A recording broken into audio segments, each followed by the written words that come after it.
Hello, everyone, and welcome to Pop Live. It is the Thursday edition.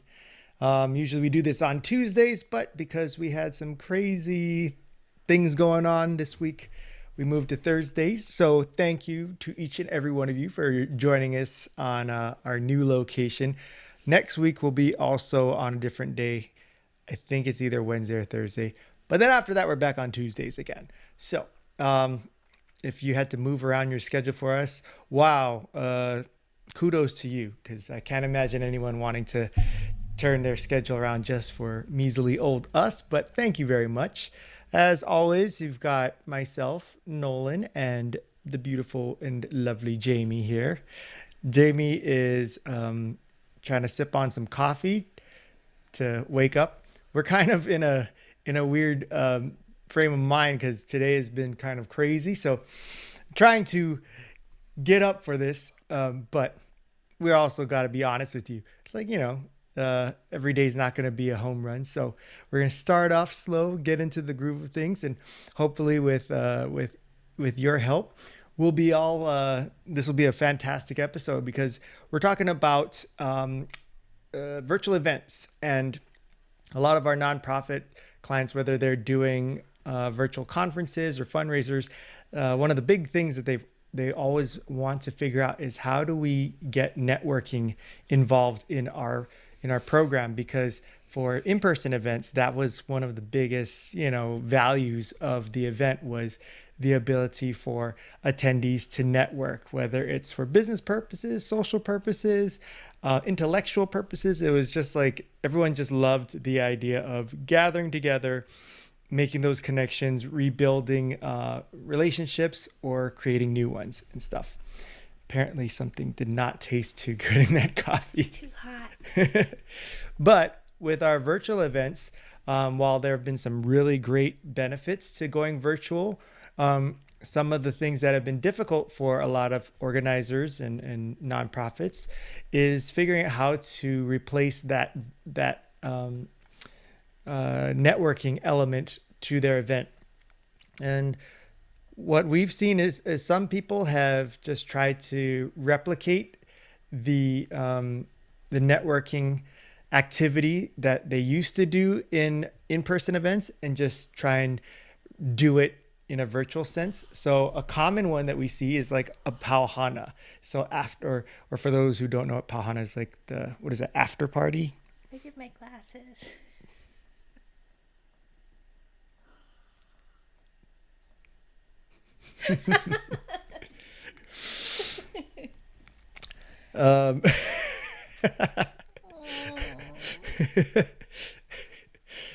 I'm supposed to be the one with ADHD, but it seems like Jamie's always the one who takes us off the rails and goes, oh, detour.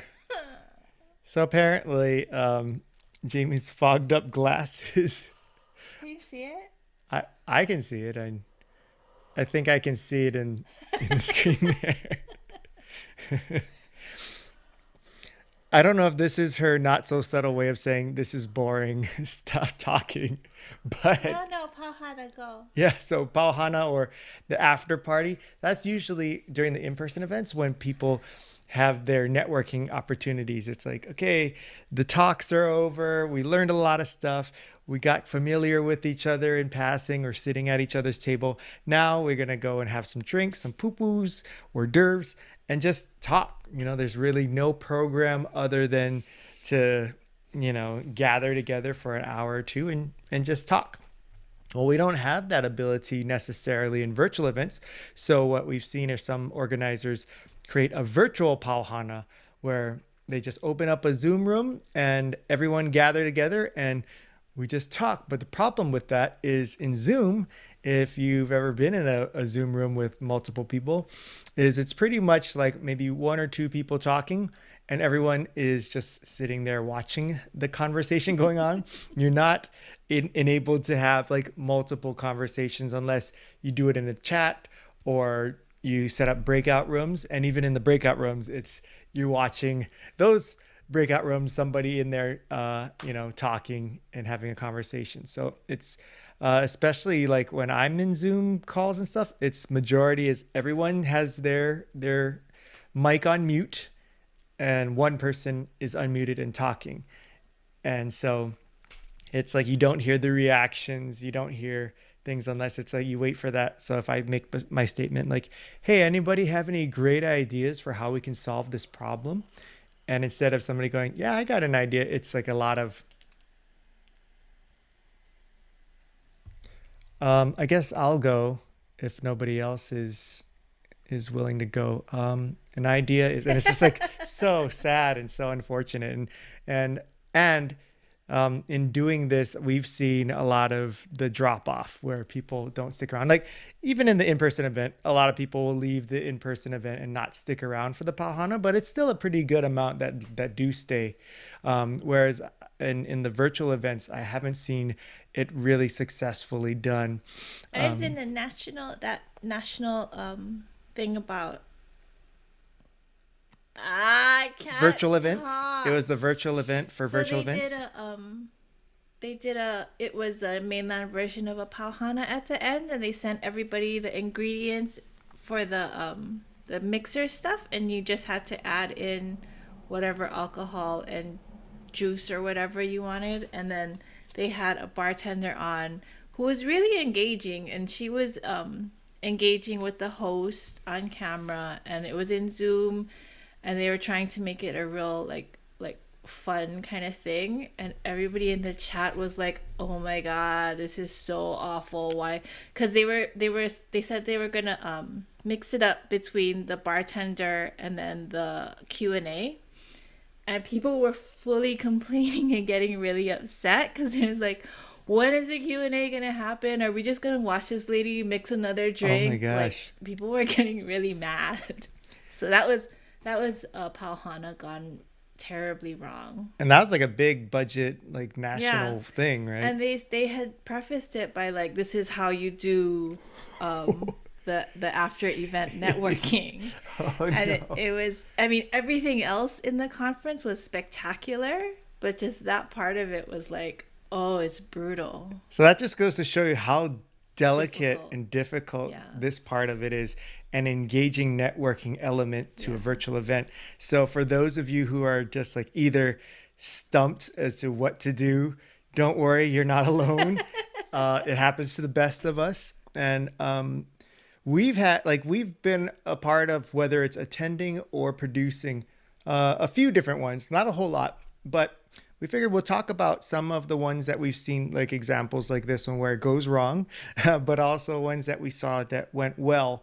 And maybe from the few things that we're able to share with you, our experiences and what we saw, you can come up with some creative ideas for your event. Because I think what also matters again isn't that, oh, everybody should do this for an engaging networking activity. It also depends on who your audience is, what matters to them, what's in brand with you and your organization. So by no means are we saying like, hey, this is the be all end all of what you got to do. It's just more of, here's what we've seen, here's what could and might work, and maybe that'll plant the seed for some successful ideas. And if you've seen any that you really liked and that you were a part of, please throw it in the comment section, because I gotta believe that we're not the only ones that have seen some decent ones. I think we've pretty much everyone has been a part of a virtual event or two or 30 in this past year. So you've probably seen a bunch of different ideas. The most common one that I've seen is something like that, where we just described it. It's a Zoom gathering at the end, and the hope is for people to interact and talk. But as we all know, Zoom is a little difficult to navigate when it comes to like large group gatherings and in discussions.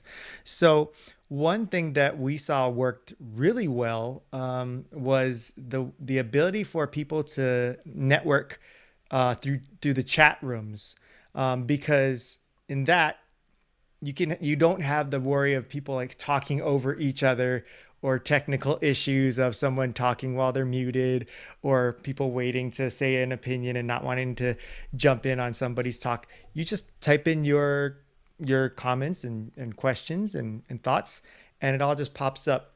And um, what we saw that worked really well, how that worked, rather than it just being like, hey, everybody talk in the chat, In the is Zoom chat. or in the Zoom chat, is one of the virtual conferences that we did. They had like little specific rooms they called affinity rooms, where they had different subjects for each room. So if you saw like, hey, this is a room dedicated to the love of shoes, it's like, I'm interested in that, and I know this is what they'll be talking about in there. I'm going to go in there. And whether you want to participate or just hear the discussion, like, you're free to do so. You're not what is that, pressured into like participating and saying like, if you're going to be on here, you got to show your camera, you got to talk and stuff. It's just like you can jump in however comfortable you are. And so at this particular event, they had almost like, I want to say like several dozen affinity rooms. They had, People could create their own. And it yeah. was just, it wasn't like, it sounds fancy when you call it an affinity room, but all it really was like threads. So it Mm. was just a page that had a bunch of different topics, and then people would just comment on each topic. So it's not nothing fancy. It's not a room. It's just topics. Yeah, and it kind of goes back. I mean, as basic as that sounds, but that's what when internet first started, like, you'd have Message internet chat. boards. Yeah, Yeah. and that's what people loved, and it still works to this day, even like Reddit threads and all that stuff. So you don't have to reinvent the wheel. Like, this really works. And for this particular event, I think there was like maybe a couple hundred attendees in throughout the couple days, and the rooms just grew and grew. There was more and more rooms and more conversations, and we'd pop in and out and see different rooms, and lots of great conversations going on. But when we got responses and reactions from people in the survey after the event, a common compliment was just how much people really enjoyed these, they called it affinity rooms, but chat rooms, because they said that they were able to get more networking done in this than they were able to do in in-person events, because they could jump to multiple conversations, meet multiple people in a shorter amount of time. Because if you think about it, if you go back to when you were doing in-person events, if I were to go into the ballroom and it's a 10-minute break, and I go, oh, there's Jamie, I got to go talk to her and find out more about, her experience in video production. I really am interested in that. And I go in there and I start talking to her. There's probably 10 other people that, I would want to also talk to and about different subjects. But that 10 minutes is taken up with just talking to her. It takes her away from other people who would have wanted to talk to her. And so at the end of the day, the amount of people and the amount of subjects and topics I discussed, it would be very limited. Whereas with this one, they were saying like, oh, I talked to so many different people. I was able to jump into so many different conversations. And the cool part is that they can jump in at any point and catch up. Like, they could scroll up and see what, led to this portion of the conversation. Whereas in person, if I jump in, you don't want to be that person. It's like, wait, what are you guys talking about? Oh, tell me that story too, stuff. So, it's and a lot of people are shy, right? But in a, Introverts that's another way of putting it. like me. So we heard a lot of people compliment or say that they enjoyed, being a self-proclaimed introvert or shy person, that they could go into these conversations and make these connections and learn and stuff without, having that anxiety of face to face and introducing themselves and all that. So having these kind of opportunities where it doesn't have to be on camera or face to face networking, I think works really well. And I think it's good for sponsors too, because like when we have like a sponsor table, then you might spend the whole break talking to just one person, but with the boards, you can just answer any questions or help out. wherever you see something relevant. Yeah, like when we were sponsors of an event and they gave us a exhibition table or booth, I remember feeling so much anxiety because I'd be talking to somebody and engaging in a really meaningful conversation as they're interested in our company, and I'd see like two or three people standing behind them, like kind of waiting to talk to us, and it's like I want to be like, okay, next I want to meet them too, but you don't want to be rude, and also I'm enjoying this conversation, and then inevitably they move on and the next person comes up and asks the exact same question and I got to say the exact same thing again, whereas in these chat rooms or message boards, like you can get rid of all of those situations and people can jump on and see all of my answers and all of our interactions and the questions that were asked. And because it's I think also because of the nature of this, like, so for instance, if I met Jamie in this chat room and we got into a really engaging conversations and I thought, I really want to work with you or catch up with more with you personally, it's totally comfortable and normal for me to message her directly and say, hey, here's my email. I'd love to set up a meeting with you later on to talk more about this. Versus for those of us who are uncomfortable or introverts, it's a little more scary when you're in person. Go, hey, can we talk and can I have your number or can I have your email and all that stuff? Like we were also guilty of this too. Like sales 101 is like, oh, you connect with people, get their card and give your card and stuff. But we never did that. It was just like, okay, nice to meet you. Hope you find us somehow. Bye. But in this one, like we were actually weren't necessarily super involved in the chat rooms and such, but something that we had said in one of the rooms, like several people messaged me directly and asked to email them and so that we could have a Zoom chat later on or meeting and whatnot. And I thought that was fantastic. Like I really, it just came down to that they were given an opportunity to see something that made a connection with them, and I didn't have to do much work. So I think for all attendees, it works really well in this case, this kind of networking opportunity, and it's super low effort for you as a organizer. I think too, you don't have to book, a bartender or a chef or a magician or something like that. And it can be going on throughout your event as well. Another one that was that thing that I think works really well that I've seen is when it's interactive, like games of some sort. And by that, it doesn't have to be super extravagant. One event that we helped out with and were a part of, they were looking to engage the audience. The program was built heavily on things like speeches and presentations, so it didn't really give attendees much of an opportunity to be involved and interact with the program.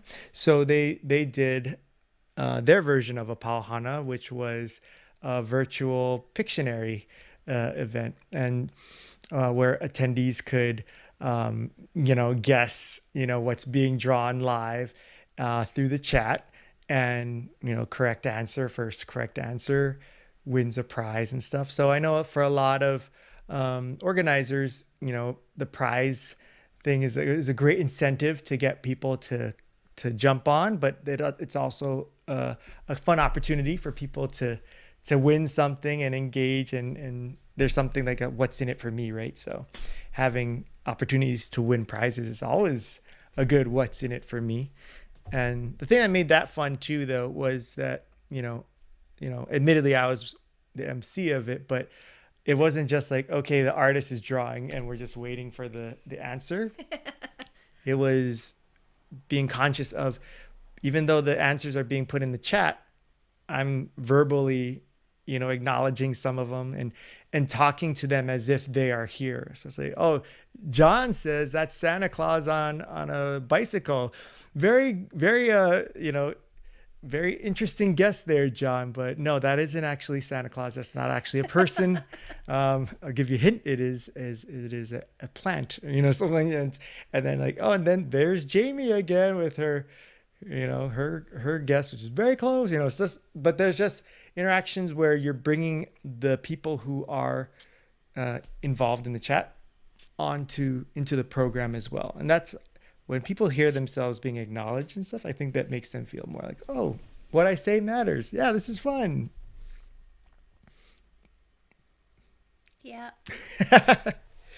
I can't tell if her silence is just because she has nothing to add or if because she's bored and I shouldn't keep talking about I think this. you should make like a specific, so what you're saying is like having an activity and then having somebody leading the activity who is engaging and is tasked with engaging the people on the chat and bringing them in. So it's not like you have to do Pictionary, but having Right. some kind of activity. Yeah. An idea that I had that I haven't done yet is back when we were doing in-person events, you we used to play gimme gimme, right? Like someone standing on stage saying, first person who can show me an iPhone gets a prize, and people would run up and go, oh my gosh, and showing stuff. And as easy and as fun as that is, I think the most entertainment out of that was when, if I was the MC at the time, was somehow making a commentary or interaction with the people showing it and stuff, versus just like, all right, I got an iPhone, all right, next. Like, it's boring for the rest of us who didn't submit their item to try to win. Is like the engagement, whether it's like I could point out something funny about the particular iPhone, like, oh, that is a funny looking case, and like, what's the story behind the shells all over your case, or whatever it was. But just, you're using this as a platform to come up with more engagement and bring the audience in. So that, what Jamie's point is like, the activity isn't necessarily the point of it. The activity is a vehicle to creating opportunities to interact and engage and entertain the audience. So Is Pictionary really networking though? Like, I feel like it's more bringing entertainment and engagement, but it's not really networking.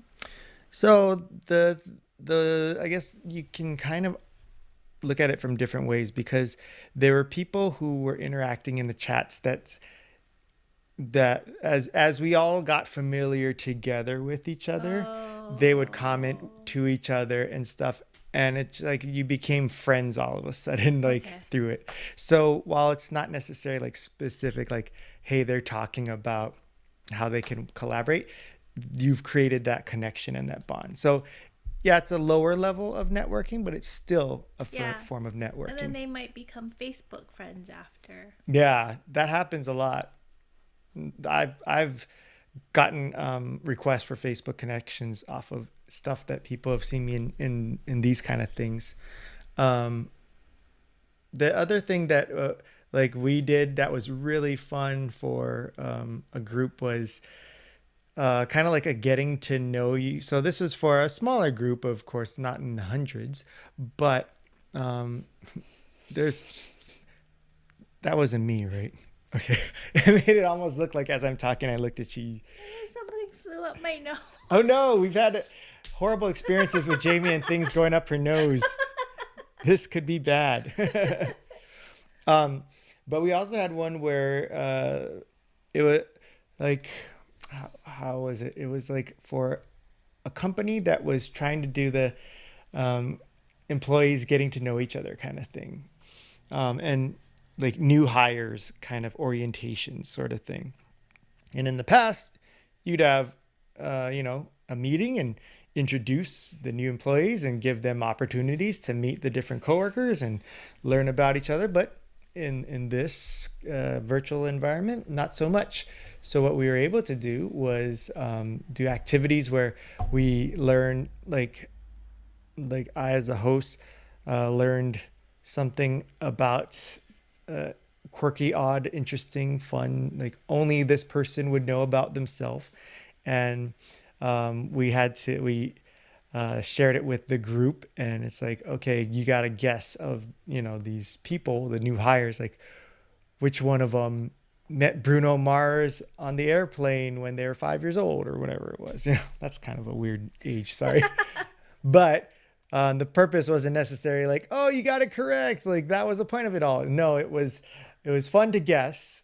And even with the wrong guesses, it's like, so for instance, someone were to say, I think it's Jamie. So I'll be like, oh, John, you guessed Jamie. Why would you think that Jamie, who is obviously much older, how she could have met Bruno Mars at the age of 5 when he himself is under 30 years old, stuff like that. And then people would have fun with it and stuff. And then when we'd find out, actually, it was Trent that met Bruno Mars at age 5. Hey, Trent, tell us the backstory about this. How did this happen? So it's storytelling, but people get to know each other on a more personal basis.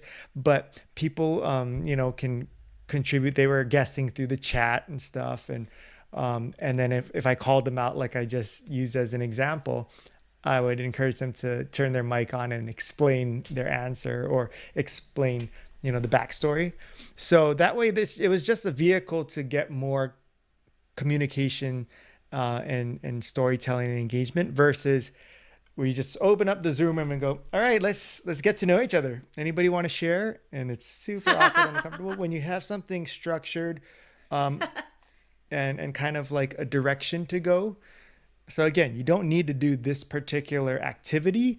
This was just an example of how this type of activity, having the foresight of how to structure it, enabled that kind of interaction, and people were just having a great time and laughing. We got to hear people bare their souls, and we were nervous too, especially in this particular group. The warning was that they're kind of introverts, they're kind of boring, they're kind of conservative and don't like to talk. But the way we structured it and all, like we got a lot of great conversations and people did open up and share.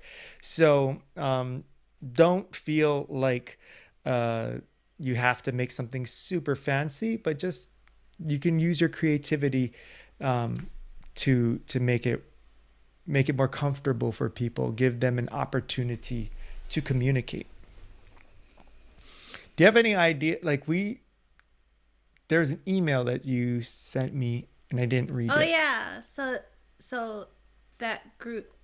So I think one thing as far as the affinity room / message board thing, like one way that people do it is just making a Facebook group and telling people when they register to suggest that they join this group, and the group is just for attendees of the conference. And this one, this was the second time they did that conference, so they keep the group open for the whole year, and then they add in more people when it comes around again. But so somebody in that group had posted that they did an event and they had people. They made breakout rooms for lunch, so it was an all-day event, and then they had small breakout rooms, like maybe like 4-5 people, I don't know. But people would you have like 10 minutes to go grab your food, and then you come back and eat with the people in your room, and it's like at your table. And they said that people really loved that. And to me, that sounds fun. I mean, especially if it's a smaller group, when it's like your whole screen is filled with people. But if it's a small group of maybe, I don't know, less than 8 or so, I think when it gets larger than that, it gets a little overwhelming. But to know that there's no pressure. It's just you're going to eat your lunch anyway, but might as well sit in on here and meet people and whatnot. Yeah. So again, really easy, simple things to do. Not a hard concept for attendees to understand. But these can be really valuable opportunities that people appreciate. And it doesn't have to be something like so grand as a huge party with entertainment and special guests and stuff, because then they just spent several hours or a whole day with you already. Like they don't need that anymore. I think the Facebook group, if your audience is okay with Facebook, it's a good way for the networking to happen because your profile's already attached, and it's just an easier way. People are used to commenting and posting.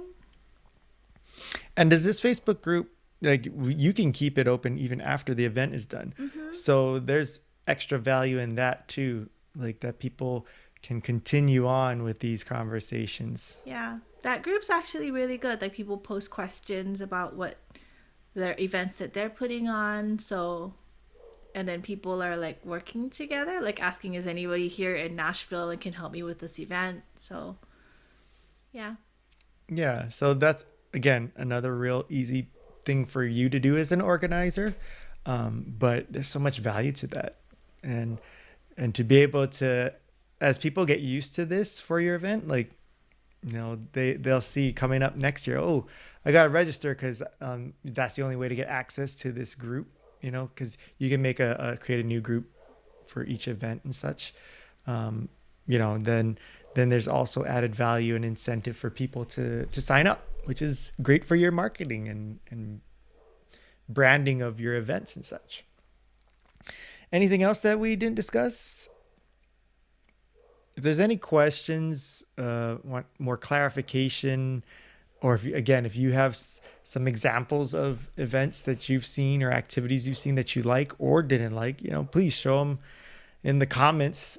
Just like how we just talked about, we can have the conversation continue after this. So I know that we don't have a whole lot of experience of giving like more specific ideas, but I think that's what could be really great about this opportunity is that we could bounce ideas off each other and share or tweak some ideas, like, because like we said, like, it doesn't have to be these exact examples of what you do, but you can come to us with an idea and we can say, hey, that's a great idea. What if you did this or simplified it this way?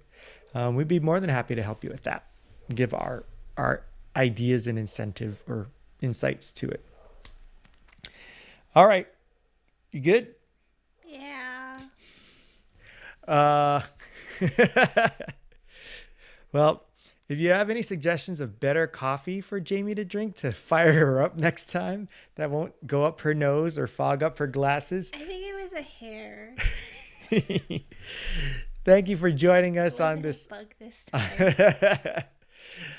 Thank you for joining us on this off day, Thursday. Again, next week we'll be on a different day. I think it'll either be Wednesday or Thursday next week.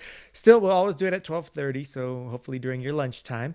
And I don't know what we'll talk about next week, but if you have a request of what you want us to talk about, please let us know. I would love to hear from you. And if you want to join our newsletter, our Pop Weekly newsletter, or bi-monthly newsletter, you can do so by signing up. You can go ahead and check out. That's not what you do. Nope, that's not it. Okay. Now you messed that up. I don't know how to restart it. There. Oh Just my go God. What are you doing? This is what happens when you let me touch things. I shouldn't be able to push buttons. No. Anyways, popcm.me/email. That'll get you to the link to where you can sign up for our bi-monthly newsletter. We share tips, stories, and what's going on with us. Just things that you would expect from Pop Creative Media and Jamie and Nolan. And you can find us next week on Facebook or YouTube. Again, it's through our Pop Creative Media pages. And that's about it. Anything else? Exactly. You guys have a great rest of your week, and we'll see you next week. Bye.